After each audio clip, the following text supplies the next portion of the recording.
name's Azer Cole, and thanks for your interest in the Stand With Maine campaign, which I'm going to start with just a quick overview of, and then we'll hear questions people have and talk specifically about people can tangibly help. But just for some background, nationally, a series of Supreme Court decisions, Citizens United, the one most often talked about, ruled that money is constitutionally free speech and that constitutional rights are for people, but they're also for corporations and unions as well. And this has made it really difficult to control who spends money in elections and where that money comes from. I work for American Promise, a national cross-partisan organization focused on winning a constitutional amendment to correct these Supreme Court decisions and to allow Congress and the states the ability to set limits on political spending in their own elections. Stand With Maine is a campaign specific to Maine. Maine's one of the 20 states already that have formally called on Congress to advance this constitutional amendment. And it's also a state with competitive elections. And when there are competitive elections, what we see more and more is that money pours in. The 2020 Senate seat in Maine already is expected to see over $100 million in outside money spent. And there's already been over $55 million spent on TV ads.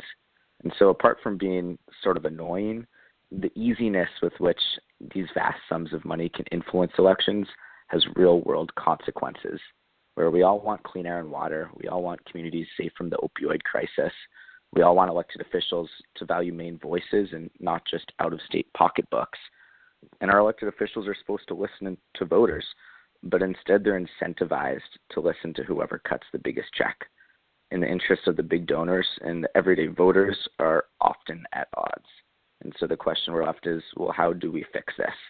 The answer that we think is the most foundational and lasting is with a constitutional amendment. And I'm just wondering if there's anyone on the call. We don't talk about constitutional amendments very much, I don't think, just in general education, and it's not in the news all that much. But is there anyone on the call who wants to take a crack at explaining, even how a constitutional amendment can be won, sort of what needs to happen? And if you want to lay this out, and it's okay if you're not 100% sure, just press 1 on your keypad. That'll show me that you're raising your hand, and I'll go ahead and unmute you. So if anyone wants to explain how constitutional amendments can actually come about, go ahead and press 1 on your keypad.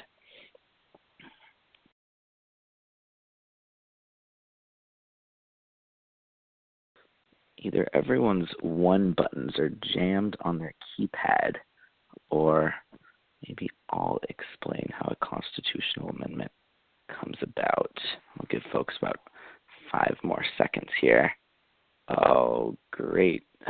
Charlie, thank you for pressing 1. You're calling in from Brunswick, is that right? Did I get that right? No, I think that was Susan. I'm calling in from Cushing, Maine, which is up in the mid-coast. It's near Rockland and Camden. Great. Well, thank you. Yeah, so I didn't even have time to Google it, but I'm going to take a stab at it. I think that each state needs to pass their own version of the constitutional amendment, and it has to be passed by 2/3 majority of the states. I'll start there. That is a good starting point, and that is partially correct. Is there anyone who wants to add anything to it?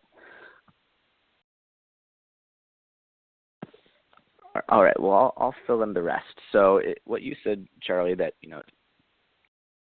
it is partially correct. There are 2 ways that the Constitution can be amended. The first is if 34 states, through their state legislature, call specifically for a constitutional convention around a single subject, and then that would have to be approved by 38 state legislatures, by 3/4 of the states. We've never had that happen. The way that our current 27 amendments have come about is when Congress passes a bill through both the House and the Senate with supermajorities in both the House and the Senate, 2/3 vote, and then that bill is approved by 38 state legislatures, by 3/4 of the states. So those are really the two ways that constitutional amendments come about. At American Promise, we spend most of our time working in Congress and working in state legislatures, trying to have mostly advisory resolutions to spur Congress to act. We're certainly supportive of both ways. And we're going to keep going on in the call, but I usually find it helpful to at least ground us in, well, how do constitutional amendments come about, and just why is that important? And so really the primary goal of the Stand With Maine campaign, the long-term goal, is to make Maine one of the 38 states that will ratify this amendment. And so how do we do that? Well, we make sure that Mainers know about the issue. If people, go to the polls and are thinking about, well, does the person I'm voting for support this constitutional amendment in Congress? Well, then there's a better chance that if they don't, they're either going to be voted out or they're going to decide that in order to stay in office, then they have to support this constitutional amendment in Congress. So we want to make sure Mainers know about this issue and care about it. And we want to make it good politics for all of Maine's elected officials, regardless of political party, to advance this amendment. Those are really the two thrusts of how we get this done. But constitutional amendments are really hard. They're supposed to be. They only happen when many, many Americans step up and demand big foundational change, and we're starting to see it happen here in Maine. I'm really happy to turn it over to Amy Cartmel, who's sitting around a table with 7 or so other people who founded Maine's first American Promise chapter last year, and they've just been instrumental in getting Stand With Maine up and running.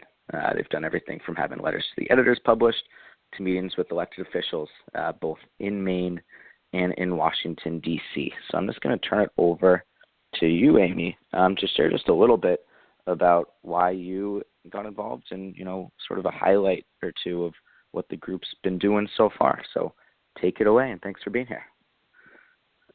Sure. Can you hear me okay? Yes. Okay. Hi, Charlie. I just unmuted Charlie, but I imagine she said hi back. Oh, okay. Okay. I forgot you were muted. So in any case, and also Carol, welcome, Carol. I just would like to start out by saying that the reason that I was interested in getting involved in American Promise is that there are just any number of issues that I might want to campaign for or make calls for or work for, but there are almost too many. And at the same time, one of my biggest concerns is, as the parent of 4 kids that are all in their 20s, I get very nervous about the world that we're leaving them, and especially financially. I think there are going to be some very large issues that come up in the near future that are going to take large quantities of money to solve. Some of those would be infrastructure and climate change. At the same time, our national debt is already over $23 trillion, I believe. That number changes every time I look it up. And in addition, it's over $1.5 trillion that is in student loan debt right now. So with those numbers increasing, I just wonder how 5 or 10 or 20 or 25 years from now, we'll all collectively be able to afford some of the very large expenditures that are definitely going to be coming up in the future. So that's the reason why I was interested in participating. Right now, we're at a meeting of our association. So we're in Freeport meeting at my office, and there are 7 of us here tonight. We are meeting the first and third Wednesdays of every month, And some of the things that we've done in the last year or so that we've been in existence, we have held events in Portland, Auburn, and then most recently in Brewer, Maine, a couple of weeks ago. We've met with the staffs of both Susan Collins and Angus King to let them know about our efforts and to ask for their support as well. We've also met with Sarah Gideon, who did meet with us in person. We've written letters to the editor and had 3 published in the Forecaster, Portland Press Herald, and Bangor Daily News, as well as an op-ed in the Portland Press Herald. And we are also working to plan future events. We are planning a screening of the movie Dark Money, which has to do with dark money pouring into the state of Montana and how it's really impacted their local officials. And because of Citizens United, their hands are really tied in terms of being able to legislate that money pouring in from out of state and from unknown entities. So those are some of the things that we've been up to so far, and we're very much interested in talking to anyone around the state of Maine who might want to join our efforts, either by starting an American Promise Association in their area or joining us here in Freeport. Great. Thank you, Amy, and everyone with you. And I've just gone ahead and taken everyone off mute. It doesn't sound like there's too much background noise. So I figure this is a natural time for, questions that people have, if any, about what Amy and the APA have been up to, about specifics of Stand With Maine, about, the logistics of a constitutional amendment and why Maine is important, before we sort of get into, specifically what can people do and how can they do it. But does anyone have any questions that they want answered or any topics of discussion you want to zero in on? I don't think so. This is Charlie. Just a quick question. Maybe we want to take this offline, but Amy, it'd be helpful. Is there a recap somewhere of how the meetings went with Angus and Gideon and Collins? There is not a recap in terms of there's nothing in writing anywhere, but I would be happy to talk to you about that anytime. So we can chat about it on the phone, or we can get together like we've talked about. But I can just tell you in a nutshell that Angus King's staff was very much, we were kind of preaching to the choir when we were talking to his staff. On the one hand, they were pretty formal. We were on a video conference call with some staffers in DC. So on the one hand, they were quite formal in their meeting style. But on the other hand, they were right in line with everything we were saying. Then we also met with Susan Collins, Portland staffer, whose name is Kate. And it was interesting because Kate's meeting style was more conversational. She also said that Susan Collins was very concerned about dark money in general. And of course, we've seen Susan Collins ads where they've mentioned dark money coming in from out of state to support Sarah Gideon. So we know that she has concerns about dark money. But I actually was in on a meeting with her DC staff in DC in October. And then the staffer we met there was a little bit more difficult to convince that the 28th Amendment was necessary, although I think we made some inroads. I have to say I wasn't the only person in the room in that meeting. Jeff Clements the founder of American Promise, was in that meeting as well. So he gets the credit for that. But that's an ongoing conversation for sure. Thanks, Amy. Does that answer your question? Sarah Gideon as well. Sarah Gideon is, very interested in the topic. She's written about it recently, and she's endorsed by Citizens United, by End Citizens United, which is an interesting point because American Promise as an organization does not endorse candidates because we are cross-partisan. But anyhow, Sarah Gideon is very much supportive of our efforts. Okay, great. Thank you. Yeah, and this is Azer from American Promise, and sort of that cross-partisan emphasis is really central to everything we do. Where getting money out of politics is something that people across party lines can agree on, and in Congress it's more partisan than we'd like it to be. But there's a really interesting history of working together on this in Maine, where we said earlier, Maine's one of the 20 states that's on the record calling for this. In 2013, the Maine state legislature passed an advisory resolution, more or less saying Maine is in favor of a constitutional amendment to give us the ability to set reasonable limits on our own money spent in elections, and we want Congress to act to send something back to the states themselves. And this was led by Republican Ed Youngblood, Independent Dick Woodbury, and Democrat Diane Russell, who we at American Promise, with the help of Amy and co., just really recognized and commended last month in Brewer for this cross-partisan leadership, on this issue that really isn't a partisan one among everyday voters. And in Maine just is a really rich example to point to of exactly why this shouldn't be a left issue or a right issue. I'm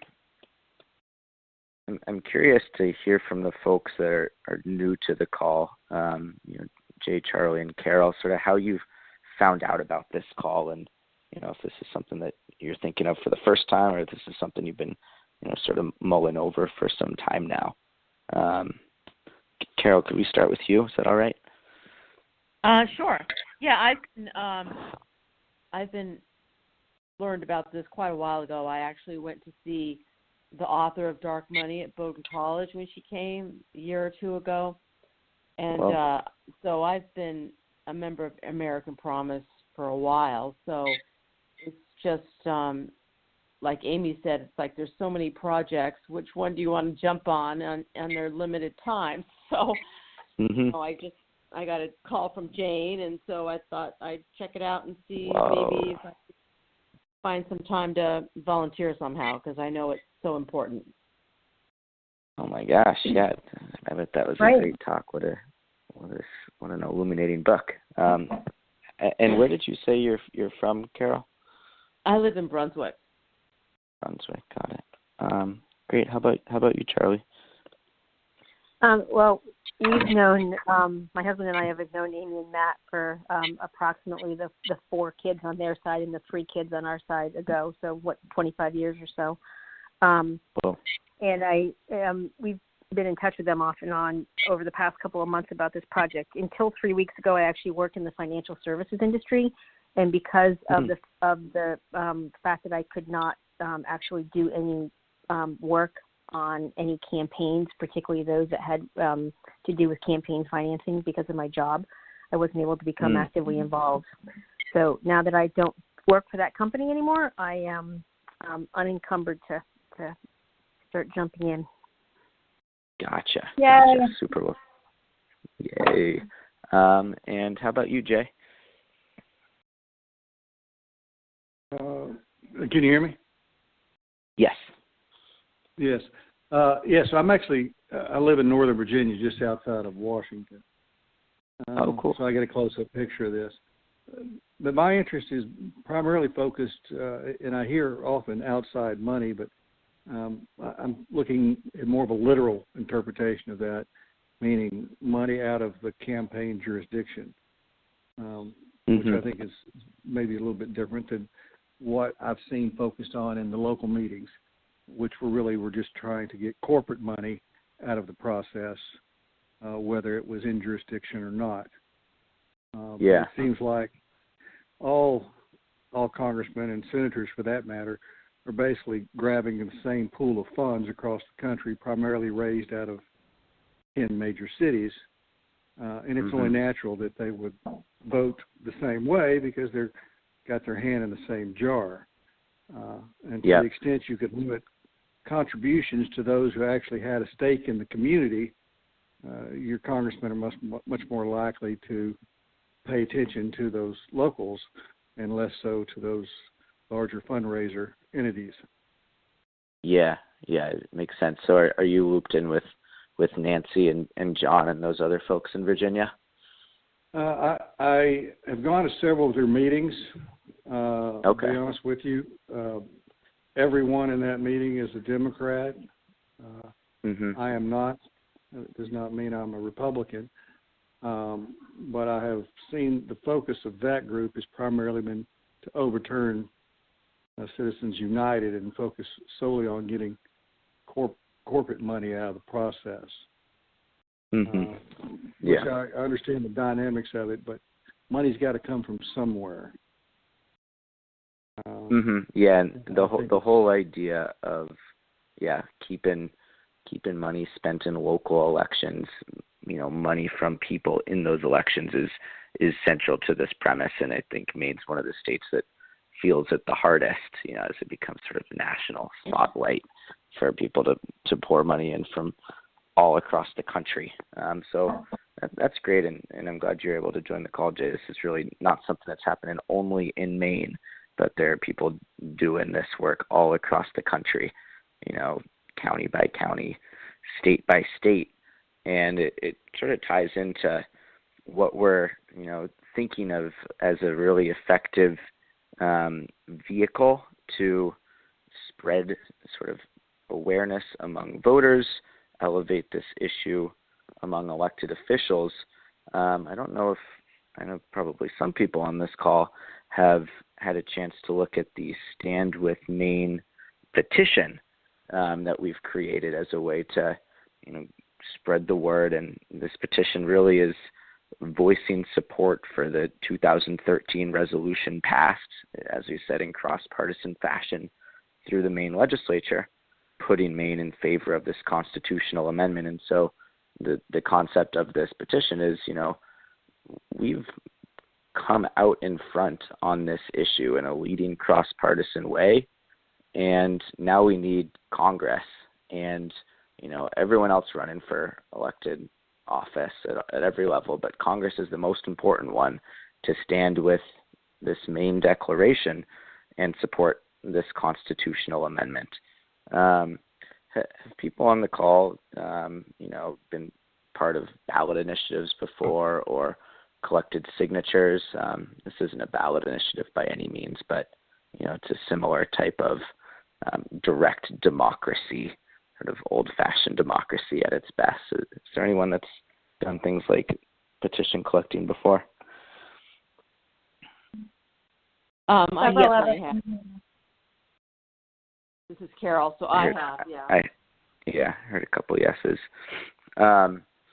We just did a big ballot initiative in Massachusetts. American Promise did, and people volunteered across the state, and it was a big monumental effort. And along the way, people found that, oh man, all of a sudden there's something tangible that I can do, and there's something tangible that 3 or 4 or 5 people in my area can help out with. And as we're looking to the future, as what are the big opportunities that we have to talk to as many people about this as possible at the same time, there's really one immediate date that pops off the page to me and to the folks that have consulted with, who know a lot more about politics than I do. It's March 3rd, which is the presidential primary in Maine, where people are just going to be en masse at the polls, thinking about democracy, thinking about civics, and it's a big opportunity to get out there and start talking about our campaign. And I'm gonna keep going on for a second, but I think we've had someone new just join the call, and I want to give them a second to introduce themselves. Christina, are you just calling in? And if you are, could you shout out where you're calling in from? Hi, can you hear me? Yes. Hi, I'm Christina. I'm calling in from Cumberland, Maine, but I'm in my car traveling at the moment in case I lose you briefly. Super. Well, go ahead and press 1 on your keypad if you've got a specific question. We're not going to go through the first half an hour again. There will be a recording of this later on, but thank you so much for joining in. Great, thank you. Yep.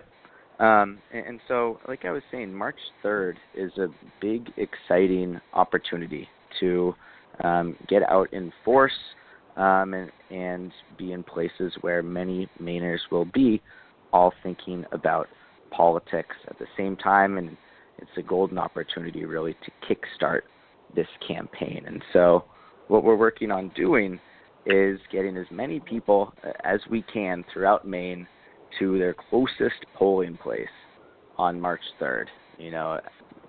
We're working towards the vision of having core leadership teams, starting in one county, then moving to 2 and 3, and hopefully eventually all the way up to 16. But we're not getting ahead of ourselves and going one at a time. But, to folks on this call, the question is, if you want to get involved, do people think that they'd be interested in starting to collect some signatures for our petition on March 3rd, sort of this first big day of action? Would love to gauge interest. I guess folks could press 1 on their keypad if they think this is something that they're interested in. And if it's something that you've got questions about, please do let me know. But I see Charlie and Christina and Amy and team up in Portland and Carol all have their hands raised, all Mainers. Jay, feel free to collect signatures in Virginia too, but we'll have to come up with a new petition with Virginia-specific language. Well, that's fantastic. And we've been working to put together sort of a petition toolkit.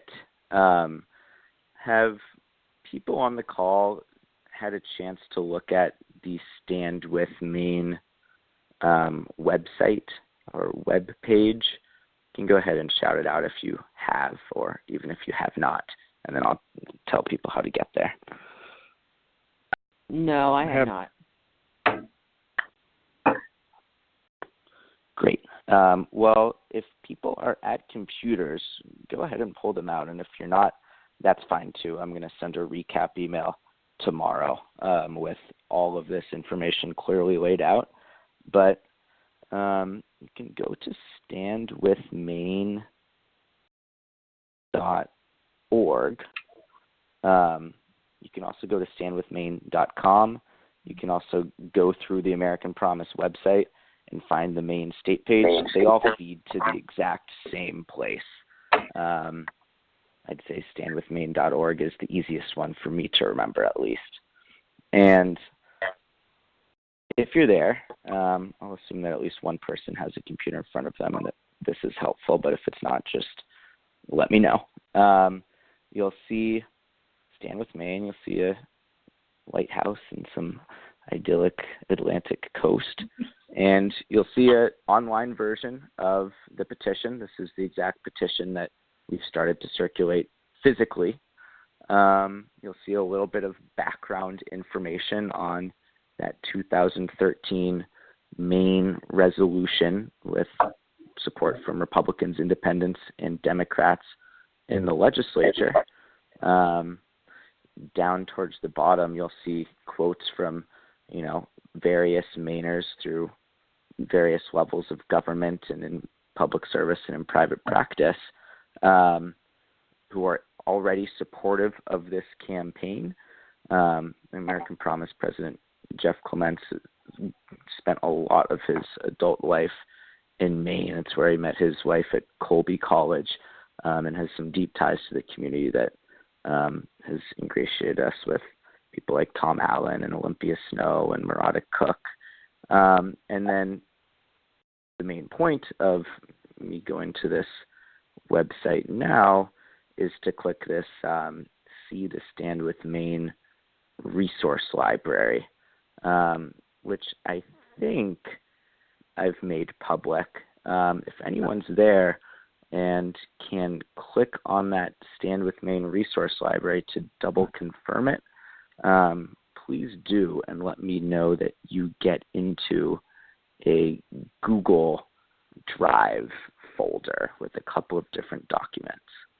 Is anyone there that can confirm that that seems to be working for you? I have it up, and it talks about a title, APA Leadership plus Administration, modified by Melissa Gow, and a list like that with Melissa. And then it has national conference call recordings that you can link. That's what I see.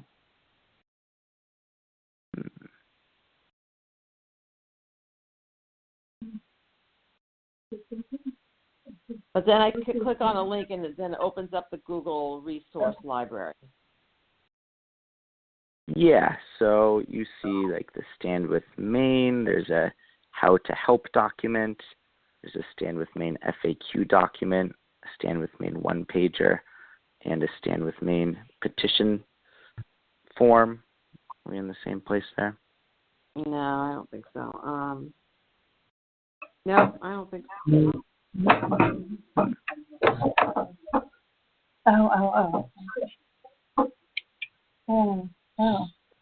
I'm afraid if I start clicking on the computer. Yeah.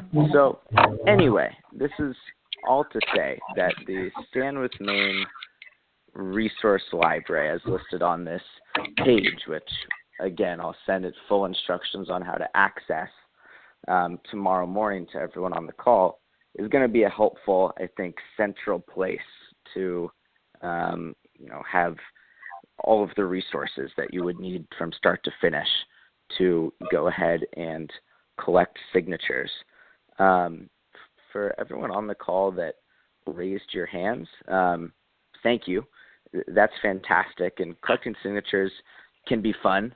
It can be kind of lonely. The many times I've done it, I've always tried to do it with other people.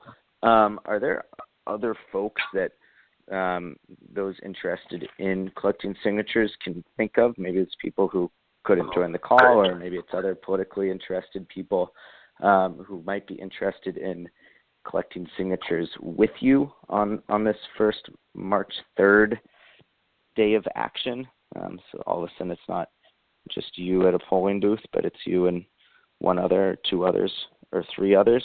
I'd love to hear from one or two people of, not specifically who you might be thinking of, but like, what kind of person, or what's their political background, or, is there anything that you'd want to know more about before asking someone to help with this?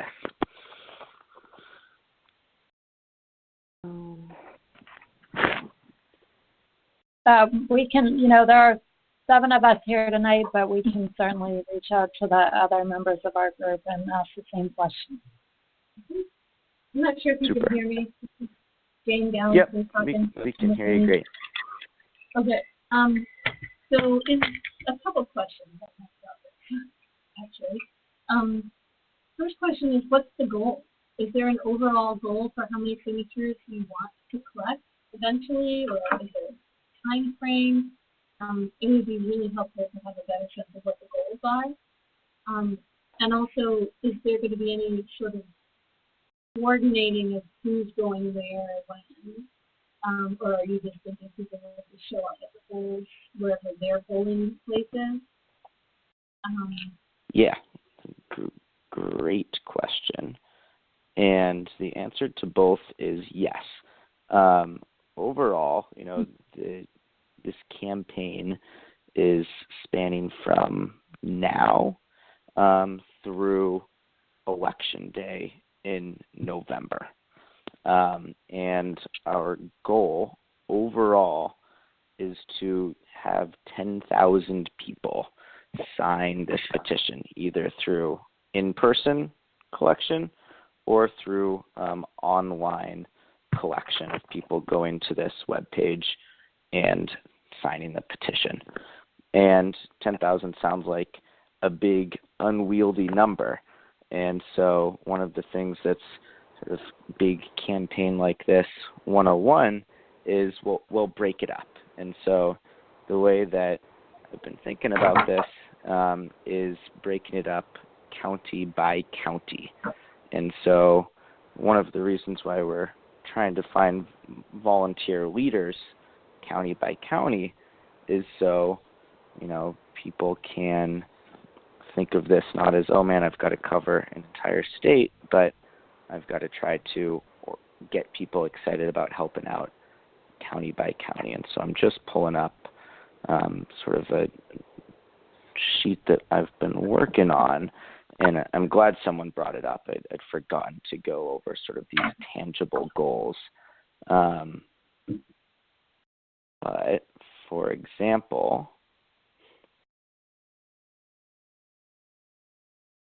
if we were going to get to 10,000 signatures by, about November in York County, for example, we'd probably want to be getting about 190 signers a month. And in Kennebec County, for example, we'd be wanting to getting about 115 signatures per month. And so I went through each of the 16 counties, assessed the percentage of Maine's entire population and sort of went from there, giving a proportional estimate of exactly how many signatures per month we'd need from each county to get to the ultimate goal of 10,000 signatures. Unlike a ballot initiative, there's not an exact number that we have to get on a ballot. There's no hard science of exactly how much public pressure do you need to generate to have someone vote for a particular piece of legislation. But these are the rough sort of top level goals that we've set for this campaign. And again, something that I can summarize in the recap email tomorrow. But it's a good question, and I hope that answered at least part of it.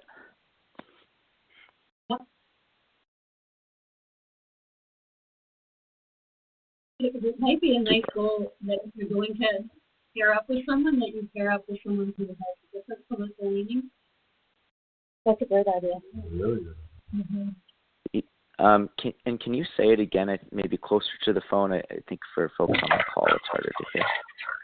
Yeah, I was going to say it might be really nice if you're going to pair up with someone to collect signatures, to pair up with someone who's a different political affiliation, different leaning, if possible. Say it one more time. I'm sorry. So we had talked. You had mentioned pairing up with someone to do signature collections with someone else, not do it alone. Yes. So it might be nice to see if you can find someone who has a different political affiliation to collect signatures with.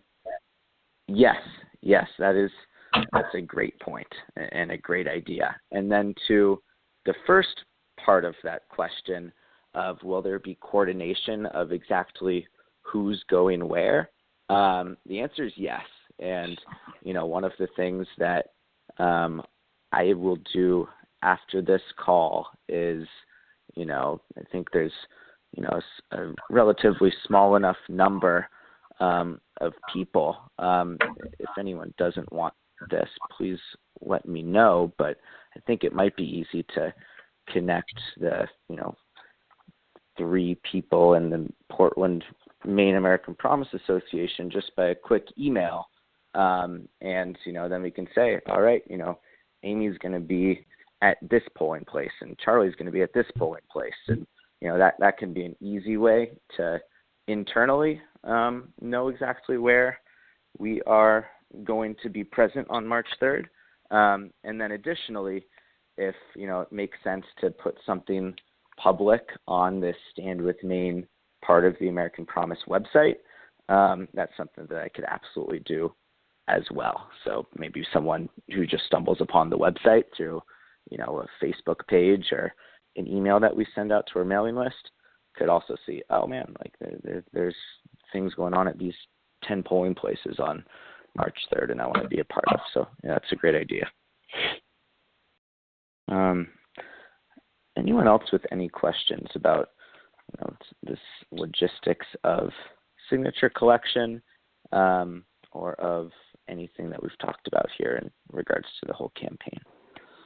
I have a quick question. This is Christina. Hey, Christina. I know for other groups, when I've done signature collections, we've had either a pink T-shirt or whatever that readily identified us and what our purpose or cause was. Even before we asked someone for a signature, they would have a clue. And I'm not looking at the website. I don't know if there's some whatever we could purchase so we could wear that, like a scarf that says "Get Money Out of Politics," or is there any such thing, or a poster or anything that we could have that when we do that? That's a good point. One thing that I saw people do in Massachusetts was, they took like one-page documents, which, some of them blew up big sort of "Get Money Out of Politics," just sheets of paper, and would tape them to the back of like the clipboard or the folder that they were using to hold their signatures. Yeah, and that worked really well. Yeah, for just the reasons you said. Another thing that people often find helpful is printing out a number of like one-page fact sheets. This is something that's in the resource library, and having your sort of entry point to a conversation, being, hey, can I talk to you about getting money out of Maine elections? And hand them a one-pager right away so they have a chance to sort of think about what it's all about. That could be another way, but yeah, that's a really good question. Okay, great. That sounds good. Yeah. Sorry, go ahead. Yeah, this is Charlie, and it's just maybe food for thought as we're going ahead with planning for this. For those of us who live out in the boonies, we might want to think about directing our energy towards online or some other way of getting signatures. And just to give you an example, Cushing has got 800 people who live here. Turnout for the March 3rd election is probably going to be relatively low. So it might be better just to figure out a way to do something electronically. And I know I can reach out to a group called Swing Left that was put together right after Trump got elected, and there was an attempt to try to get the voters up in the second congressional district in Maine, signatures to kind of, change some of the thinking there. But the challenge that group ran into is that people are geographically so dispersed once you kind of get above the Augusta-Bangor line that you could literally be driving for hours and get, 5 signatures. So let me find out how they got around that. And see if we can borrow some of those ideas. Yeah, that makes sense. Yeah, and similar, this is Carol. I'm tapped into many of the indivisible groups around the state, so that would be a great way to, if we did an online thing, to get lots of signatures. Yep. Yeah, definitely. And one of the things that, I've found in American Promise chapters have found across the country is, oftentimes, presenting to or talking with other local groups, not necessarily on any great polling day, but, presenting to a indivisible chapter about, a specific tangible project you're working on, and how people can help if they so choose. is often a really productive way to both advance the cause that you're working on and, give people an opportunity to help as well. People who are civically minded already doing things. So that's a great point. And it would also make the point that March 3rd is, sort of the big opportunity immediately on the horizon. It's certainly no reason to hold off on, getting your feet wet and testing out the resources, seeing what works, what doesn't work before then either. And so once we get 10,000 signatures, what's the next step? Is it taking it to the Maine state legislation, or I don't know. So, I don't think it's necessarily to the Maine state legislation first, but it's a big celebratory presentation of the signatures to every major candidate running for Congress in those November elections. That's sort of the big presentation, I guess, is a good word, or demonstration is a better one of Mainers' support of this. Okay, right. And sorry, go ahead. Jane has a question. It's like on ballot initiatives and other signatures that I've worked on, the people who sign it have to be over 18. Are we looking for only registered voters? Are we looking for people over a certain age? What criteria? That's a great question. Yeah. So the answer is no. It can be any Mainer. It's different than a ballot initiative in that, we have to be so clear about writing within the lines, or you have to be 100% sure of the city or town that you live in. We don't have to have anything approved by the Secretary of State. And so the answer is no. We don't have to be so dutiful about those small logistical things. No. The big Yep. difference.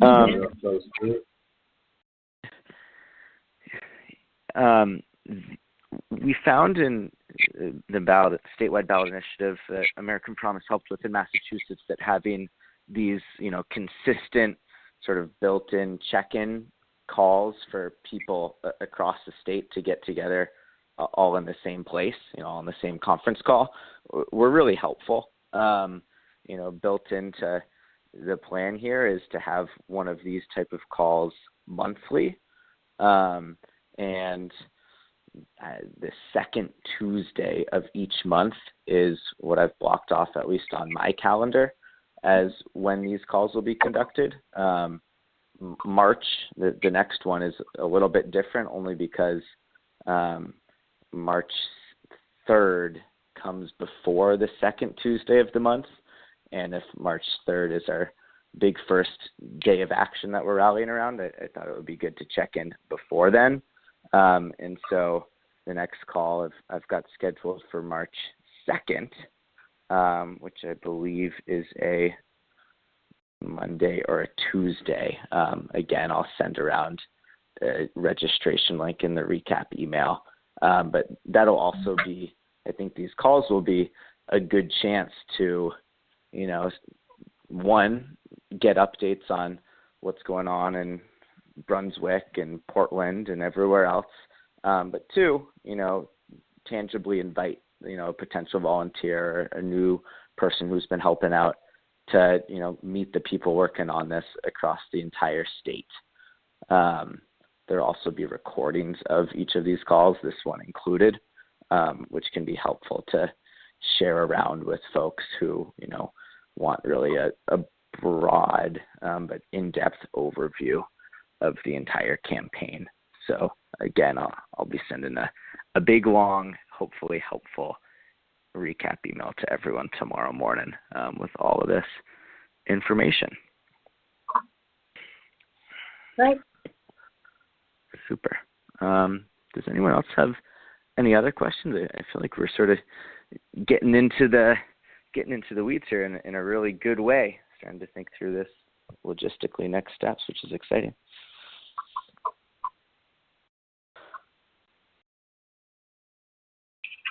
I think that's it for now. Super, you guys. Well, thank you for joining the call. It's exciting to see this starting to spread out throughout the state.